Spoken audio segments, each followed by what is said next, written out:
আজকে আমি যেই ভিডিওটা আপনাদের সঙ্গে শেয়ার করছি সেই ভিডিওটা বানাতে এবং আপনাদের সামনে উপস্থাপনা করতে আমাকে 2 মাস অপেক্ষা করতে হয়েছে। আমি ছোটবেলা থেকেই গাছ খুব পছন্দ করি। টিফিনের টাকা বাঁচিয়ে গাছ কেনার প্রবণতা আমার ছোটবেলা থেকেই ছিল।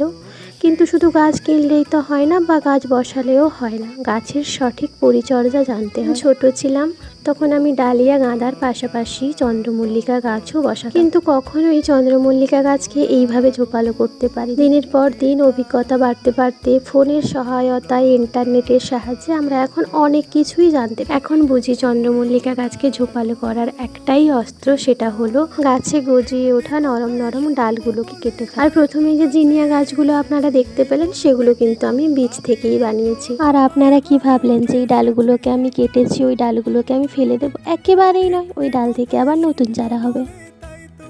আজকে আমি যেই ভিডিওটা আপনাদের সঙ্গে শেয়ার করছি সেই ভিডিওটা বানাতে এবং আপনাদের সামনে উপস্থাপনা করতে আমাকে 2 মাস অপেক্ষা করতে হয়েছে। আমি ছোটবেলা থেকেই গাছ খুব পছন্দ করি। টিফিনের টাকা বাঁচিয়ে গাছ কেনার প্রবণতা আমার ছোটবেলা থেকেই ছিল।